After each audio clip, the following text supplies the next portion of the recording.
Well, today we're going to talk about what's on my shoulder.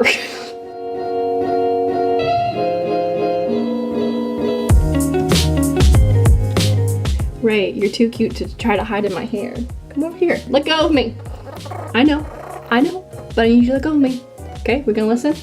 Gonna be obedient, huh? I'm the crazy squirrel lady. That's where it's happened. I was like, forget cats. We're gonna go with crazy squirrel lady. So we found this little guy yesterday.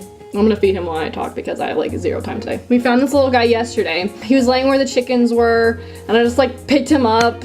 Everyone was like, why would you do that? Why wouldn't I do that? That's the question. Like, who would like not? You're dehydrated. This is signs of dehydration. But so I did contact a lady, and she is gonna take care of him.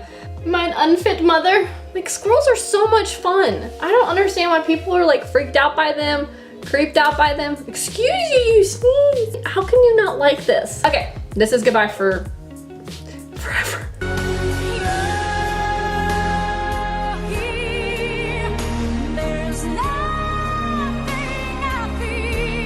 I feel like it would be weird from going from talking about a squirrel to all of a sudden in an office. So to keep with the theme of this video, if there is a theme, we're gonna go out and shoot some birds and and also talk about things that I'm frustrated with.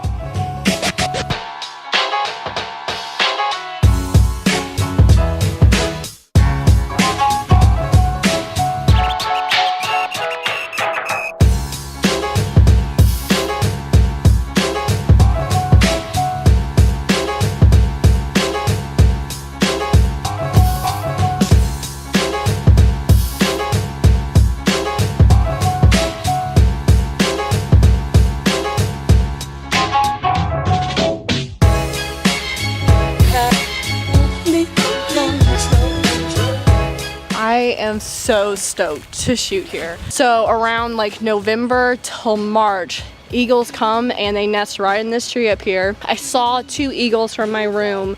You can see this tree from my house.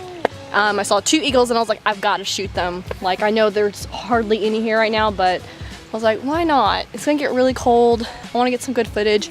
And there was an eagle just circling a couple of minutes ago. So they're so cool. I feel so patriotic and American to be like, yeah, I've got eagles living in my backyard. Be more patriotic than that, guys. But I've got my camera ready and set. Setting's all good in case any of these birds come. I doubt they will because I talk really loud and they don't like that. So I want to talk about this because it seems to be like a good theme. Like, I keep on seeing a lot of people talk about it, vlogging about it, blogging about it, posting it on social media type of thing, about just getting like feeling stuck, feeling frustrated, especially in things that you're passionate about. Frustrations. Oh my gosh, really?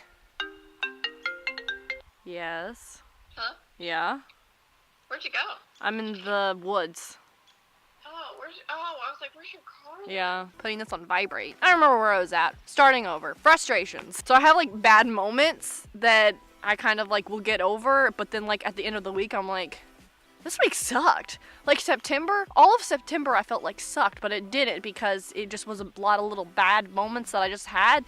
But because I didn't really like deal with them completely, they just ended up being a horrible month. So, but it all came down to this basically that I've kind of been going through, that I kind of been dealing with, and that's frustration in your talents, your passions, the things that you want to do, your job, that kind of stuff.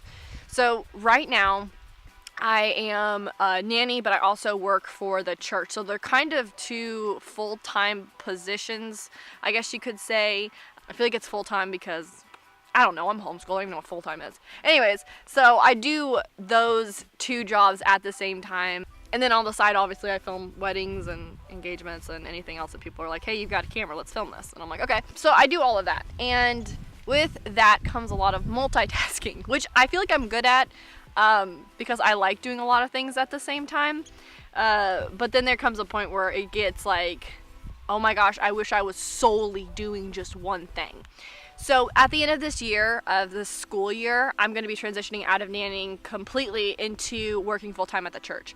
So with that in mind, I'm like, I've been thinking about this a lot, and I was like, I've got to stop thinking about this because I would be doing a job for the church and I'll be like, I guess I don't really have to like do too much work on this because I am doing 2 jobs right now. So I'm just going to not half do it, but like I know how good I can do something, and when I'm not doing it to the best of my ability, I know that, and not a lot of people see that, not a lot of people catch on to that. I just know what I can do with my work. And so I was kind of like half doing stuff like, oh, I'll do better whenever I'm full-time at the church. And that was like, God really convicted me of that. It was like, let's not do that, Kat. And especially right now because I just did a whole video, a promo for The Sum of It All, which is a new series that we're doing at the church all about stewarding and being a good steward. So kind of was a good time to come around. The first message already like hit me and convicted me, and I was like, okay, yeah, I'm definitely not being a good steward of my work right now in my job. But the sermon was amazing. It was so great. I'll actually link the podcast below because I feel like this is a message that everyone needs to hear, and it really will go along with what I'm saying. It just was great. My brother-in-law preached it, and he did so good. I loved it. I think it's hard like when you see your end goal and when you know what you want to do, and there's just like this period of you're not able to do it fully and completely that gets a little frustrating. But something that God spoke to me was, this is your best time to do your best work. Don't put everything off. Don't wait until you have everything together and organized to be like, oh, now I can do a good job. This is all about stewarding what you have right now.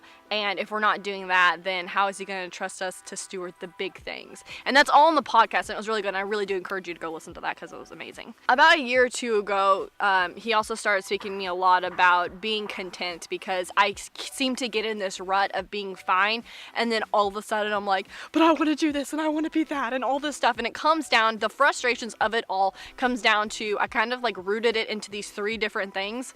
I had 2, and then God gave me another one. I was like, oh, that's a good one right there. But the first one is comparison. It's weird because a lot of people tell me, like all like my close friends and family, they're like, oh, you do amazing videos, you're so good at this and all this stuff. And I'm like, awesome. I'm not comparing myself to Tina, who doesn't film diddly squat, you know. I'm comparing myself to these videographers that I follow on YouTube that are absolutely amazing and incredible at what they do. And people don't see that because people don't really follow that as much as I do. Like, I'm watching and I'm studying what they're doing, their tips and tricks and all that kind of stuff.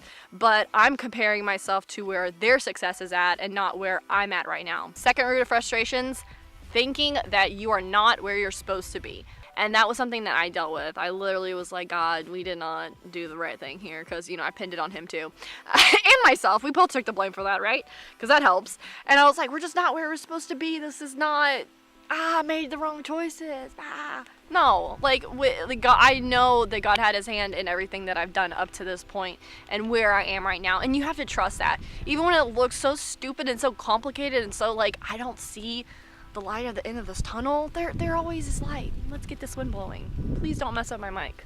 I don't have a fuzzy thing on this. The third one is something that I really struggle with, is thinking that you need more. Like, I am filming out of a camera right now that I'm pretty sure has been putting 2 little red dots on my lens. I don't know if there's a crack, I don't know if there's an issue, but you probably can't see it, but when I was filming in St. Louis, I saw these 2 little red dots that I was like, these aren't light leaks, what the heck is this? And it's something wrong with this lens, so I'm like, okay, now I need a new 28 millimeter, I actually need a wider lens, I need a Rode mic, I need a Mavic drone, I need a gimbal. Like, there's so much crap right now that I need or I want, but it comes down to this, and every videographer that I've ever watched has even pointed this out so much, that you don't need all of this stuff. Like, let's start with the basics and move up from there. But like right now, I don't need equipment to be good. And I kind of knew that at first, but then I guess I lost sight of that. Because I was like, I just need everything right now. I'm frustrated. I'm not exactly where I want to be. I'm not doing what I want to do, type of thing. So something really cool that I realized like this morning as I was writing this all out on this awesome little piece of paper that's super professional, you know, is something God spoke to me like a year or 2 ago. He said, do what you can with what you have with where you're at.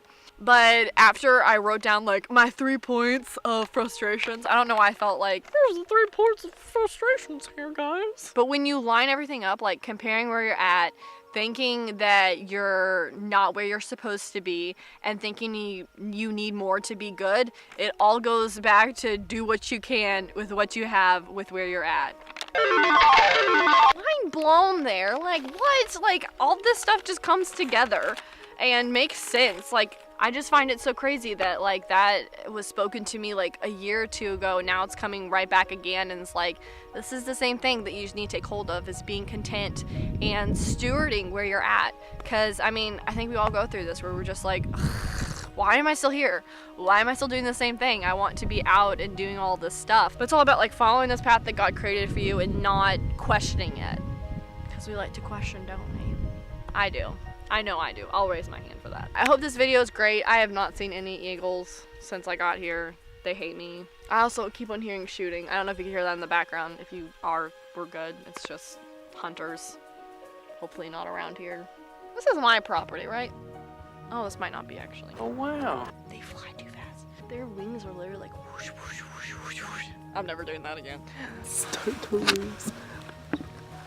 When birds start to lose their fathers. Sad story, but they've stopped circling now, so they're over me and being in their home, and they're trying to go home. Bring him home. I'll be getting more shots later, but I need to go inside. My socks are wet, my joggers are wet, and I'm wet, so I'm a wet cat.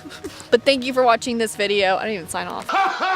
You must be so embarrassed. But thank you for watching this video. I hope you had fun watching me fall into the creek. So. Oh no!